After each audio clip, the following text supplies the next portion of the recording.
Hello mga kaagimat, mga ka-spiritual, kamanggagamot, mga kaantingero. Ito po si Kuya John muli sa bali isang spiritual healer, spiritual warrior sa spiritong gamutan.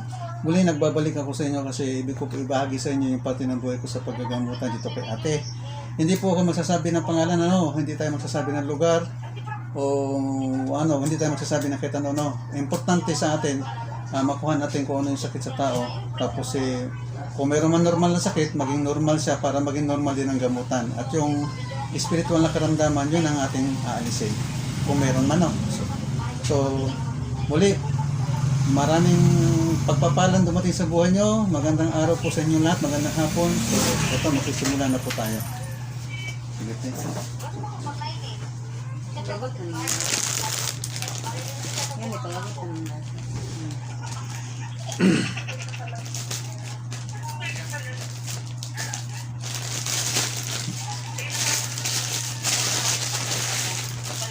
Sikapin muna kita ate ha, kung anong klase yung nararamdaman mo.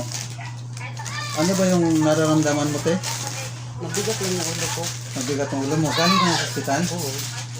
Lagi ka na, bali, Isang linggo, isang araw. isang linggo sang araw. Anong findings ng doktor? Kuhan, tuloy siya akong baga, hard. Tingnan mo yung baga niya, kuya. Kung May totoo ba diferensya ba talagang baga may diferensya. Yung heart, Hard. diabetic. Diabetic. Yun, diabetic ka. Pero yung baga mo, wala akong nakikita. Tsaka sa heart mo. Oo. Pero maaaring makaramdam ka ng sakit sa baga mo at saka sa heart mo kumikan sa diabetic mo.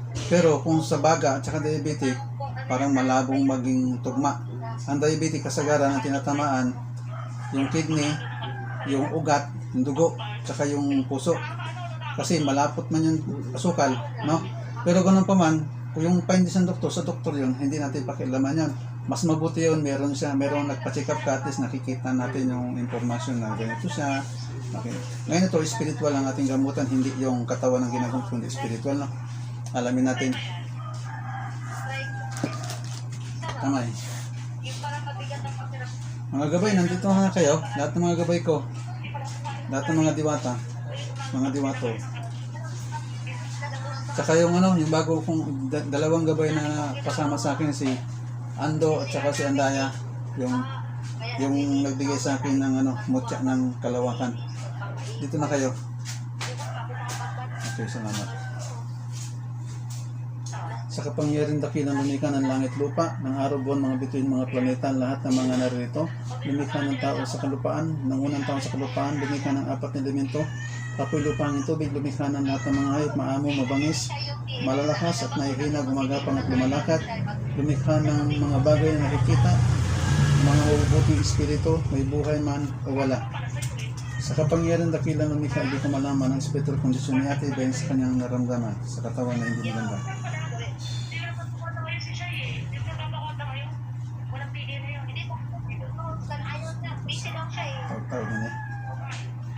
Taw-taw naman din yung mag-ibati dito eh. Dala-dala mo lang. Tama? Oo. Masama niya sabi yan. Hindi. Like yan. Meron siyang vaccine sa Meron siyang vaccine. Okay. May bakuna ka? May bakuna. Meron. At saan galing ang driver? Meron isa. Parang. Ang saan ay parang? Okay. Bye. Ay, bakit? Pinabaran po ba? Okay. Napabaran po ba? Laki po ba? Okay. Okay. Napabaran. Lalaki rin nabaran. Ang nagbaran po ba tawid agad? Tawid agad. So wala dito. Wala. Hindi malapit sa kanyang lugar. Tawid agad siya. Okay, sige. Meron po ba siyang normal na karamdaman? Yung likod niya. Heart niya.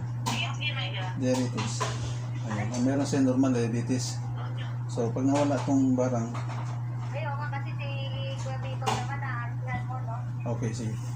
At hinanaw itong tana, ang naramdaman mo ang lahat ng naramdaman mo galing lahat sa barang. Kung sa barangan o kaya kulang. Para kung mawala yung barang kulang, mawawala din lahat yan. No? Ultimatum ngayon mismo. No? Pero kung meron kang normal na sakit, yun ang magpapabilin, yun ang dapat natin ipagamot sa doktor. Basta importante, wala na yung spiritual side na naghatag ng sakit sa imo, nagatuntol sa imong kalusugan sa panglawas. Ang importante, wala na siya. So, dapat maging normal ang lahat ng naramdaman sakit para dadaanin siya sa normal na gamutan. Doktor siya ang dapat natin puntahan doon. No? Sige po. Di, kamay, istingin natin dili. Ayun na, iprosante. Relax. Ayun, matigas. Ayan, kami sakit ha. Yan, sakit na. Isingin ko kamay. Ayan. Oh, sakit to. Okay. Oh. So, yan dito. Tsaka dyan, meron. Sige, paspasan natin to.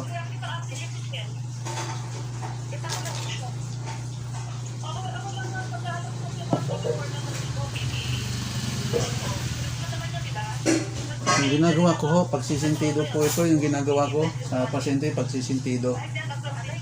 Kailangan natin isang sintiduhan.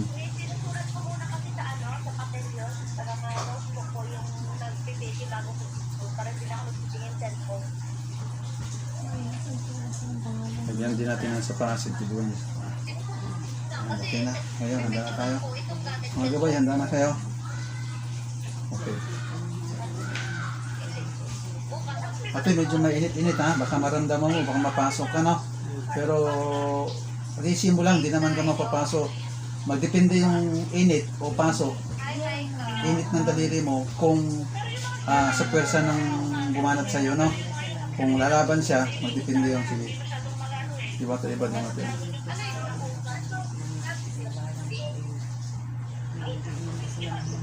Kulay pang. Dalawang babae nga diwata, nagabay ka na aling siyata. Panghito ng tubig. Dunaro ito. Mga kapatid mo, dyan si Kura. Dan. Apat ang diwata na. At isang diwata. Lahat ng mga mandilig ng espiritu na ginawa ko, na nilikha ko sa kapangyarang dakilang lumikha ng langit lupa, lumikha ng apoy at lupa hanggang tubig. Mas paganda na kayo, palibutan na yung nagbarang sa kanya.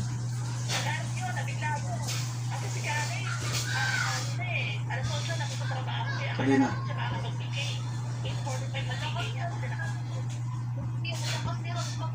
Sa kapangyarang dakilang lumikha ng lupa, inaatubang ko yung nagbarang sa kanya.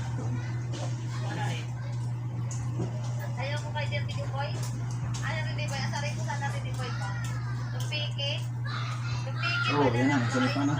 Wag daw, wag daw. Hindi ko alam kung napikon sa kanya yun sa Igradus eh.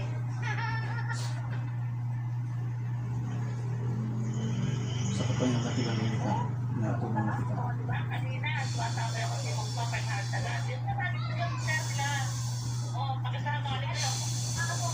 Yun na, ano? Papasok na siya.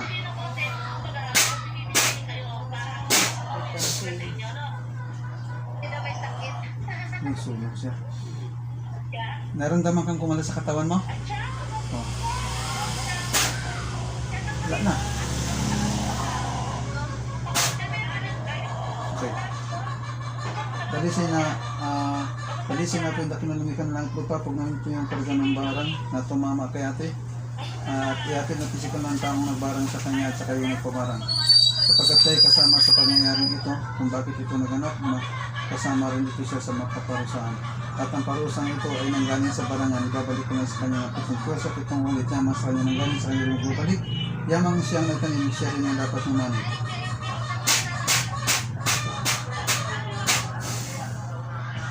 Ang ito po ito labis ko lang.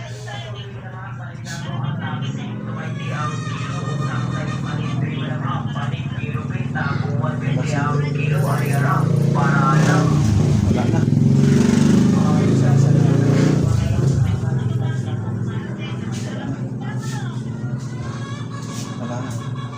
May karga pa ba yung likod ni ate?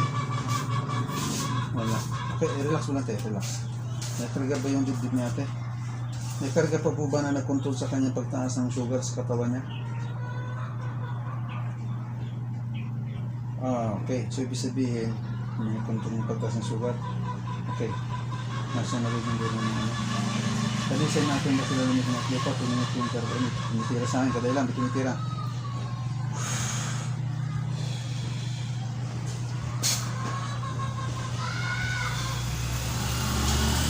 Pwede na? Okay. Talisin natin na lumit ng bando. Ayan. Kasi na po, pag naging may karga na control sa pagtaas ng sugar natin, hanggang maging abos sila lahat.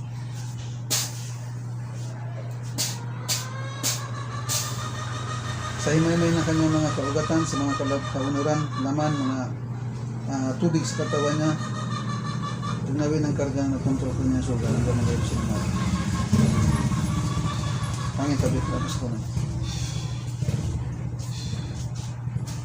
May nakontrol pa ng sugar na. Wala na. Bumamang katawan niya. Ligaan ako. Nigaan. Lakas sa may boss bate. Ligaan akong ulo. Nigaan ang ulo mo. Yung mata mo, nawalang bigat. Pati yung abaga mo, kasi kaya na mabigat ang abaga mo. Ngayon mag-ana. Yung likod mo, pakiramdaman mo. Okay. Maganda na pakiramdam mo. Huminga ka na malalim, 3 beses. Sige. Sige. Ano pakiramdam mo sa hangin? Okay? Dati ba nakakaramdam ka ng parang pag humingi ka ng parang maninikip? Unikip. Parang maano ang heart ko. Baga ko. Parang nahihirapan? Sabay, Mga kagimat, mga ka-spiritual, bati si ate, gumana po yung ulo niya kasi kaya na mabigat yung ulo. Mabigat yung talukap sa mata, mga mag-aana. Pati yung paghinga niya kanina, hindi ko pa hinawakan, parang naninikip, mabigat. So, pati yung likod niya mabigat. Ngayon, maganda na yung pakiramdam niya sa likod niya, tsaka sa kasing-kasing niya, sa dibdib niya. So, wala na kasi yung nagbarang sa kanya. Isa pang paraan para malaman natin, ito, tinan ko to kung masakit pa tulad kanina, ha? Hindi. Relax na. Malambot na, Hindi. Masakit na. Pisilin ko, gamay. Dagdagan ko pisil, ha? Wala na, malakas na, malakas na pisil ko, wala na, Hindi na si ate yung maiktad.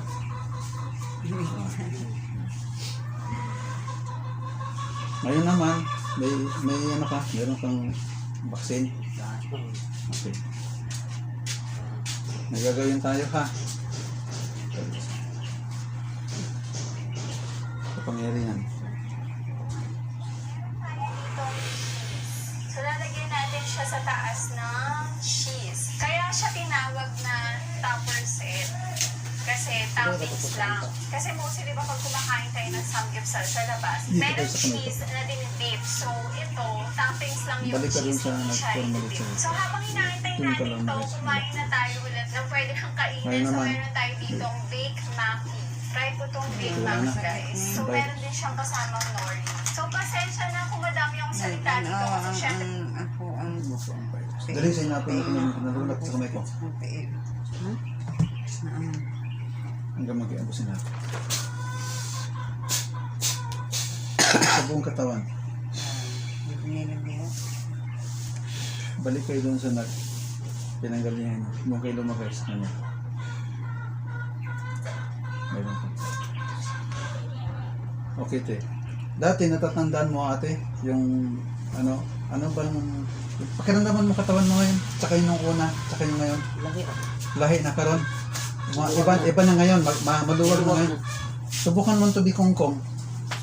Itikong-kong yung ganyan ka. kuhan ba? Ganyan. Lawas. Subukan mo ganyan, pakiramdaman yung lakas ng tuhod mo, tsaka yung ano mo, yung paa mo. Okay na. Okay na? Yun dito sa balikat mo, subukan mo itaas kung nagano pa siya, kung taas. Hindi nangangalay. Dati nangangalay? Okay, sige, okay na. Sige, ate tayo dito. Kay sasaraduhan na kita. Sibog ka dito, tayo, sibog. Okay. Electromagnetic shield sa iyang katawan, bumalot ka sa katawan niya, sama sa forma ng kanyang katawan. Holy shield, bumalot ka sa katawan niya, sama sa forma ng itlog. At huwag kayong mag-iiwan ng butas sa inyong magkahayag. Bumalik kayo sa dating sigla, tulad ng una. Ngayon naman, espiritu ng kagalingan, sumakanya ka. Tanggapin mo espiritu ng kagalingan. Okay natin? Ano? Okay na. Okay? Gaan ako. Nigaan yung pakiramdam ni ate. Mabigat sa ulo. Nawala daw yung bigat sa ulo ni ate.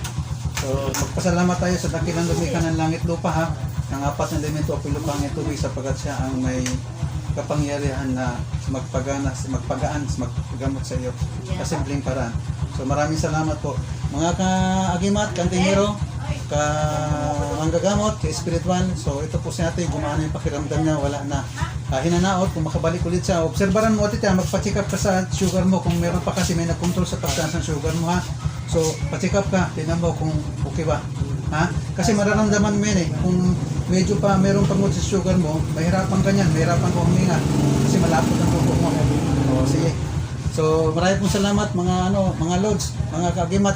At sana po mag-like po kayo, mag-share, mag-subscribe po kayo sa aking channel na Espiritong Gamutan, isa pong spiritual healer, spiritual warrior sa Espiritong Gamutan. Ito po si Kuya John, ang inyong lingkod. Paalam, Shalom.